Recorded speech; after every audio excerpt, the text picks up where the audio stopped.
Oh my gosh, your voice once again takes over, and you did an incredible job tonight.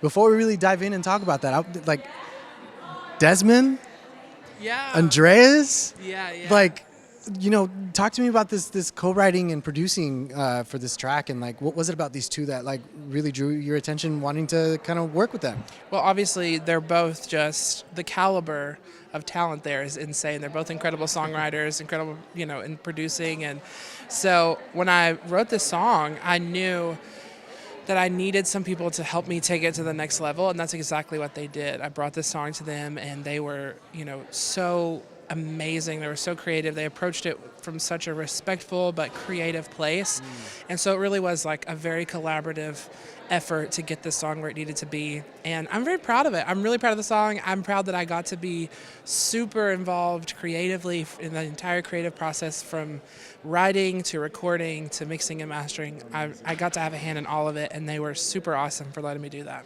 Now I know you have an incredible vocal range, but how did you feel like you challenged yourself on this track?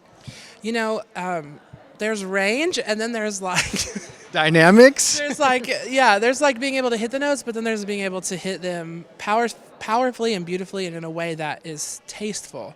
And so I wanted to obviously find places on this song where I could shine vocally, but I wanted to do it in a tasteful way, because for me, the heart of the song is the message, it's the lyric. And I didn't want to like show off and like take away from the message just for an opportunity for me to like, do crazy things vocally. So it was really interesting to sort of map out the melody of this song and the moments in this song in a way that were going to lend themselves to the message and to the way that it moves people more than just showing off as a vocalist. Right. Well, I think like another cool thing that I loved about the performance is that like when you see other performers, even even your past performances, like you've never been showy as far as the stage show goes. You've always given us more of the vulnerable tone of voice, and other artists prefer all that craziness behind them, so we're not paying attention so much at the voice. But you've always like known what you can do vocally. Over the years, how do you feel like your vocals have evolved, and especially your performance like tonight?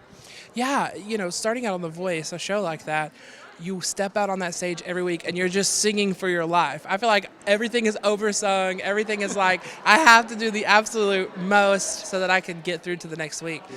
And since then, can you believe it's been 7 years? That's insane. 7 years. And in the 7 years since then, I feel like I've grown as an artist and as a creative in the way that it's not about always hitting the notes. It's not about always going, as hard as you can go. Sometimes it's more about, like I said a second ago, it's more about what's going to move people, what's going to lend itself to the message of the song.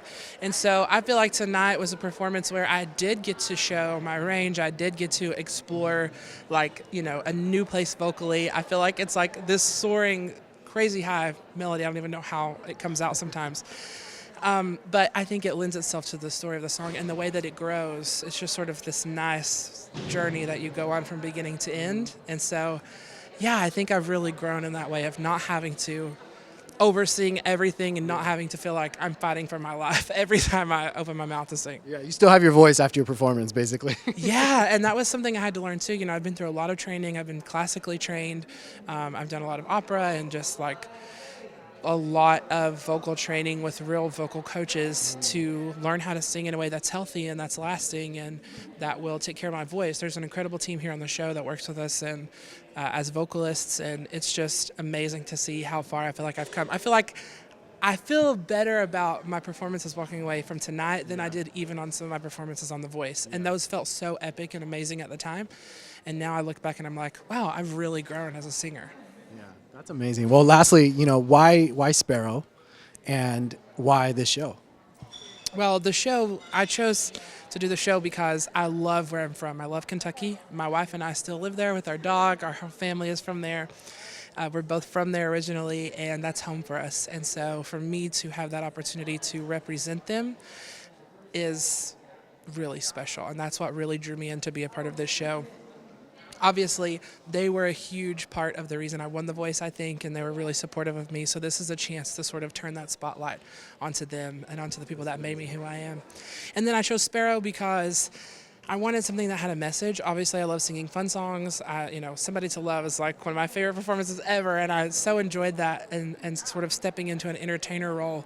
But I think where we are just as people, as the world over the last couple of years, I think we all need a message that says, we can come together and rise up and look towards brighter days ahead. And so that's why I chose that song for this time. Amazing. Well, Jordan, it's awesome to see you again. It's awesome to hear your voice again, and looking forward to doing this again soon.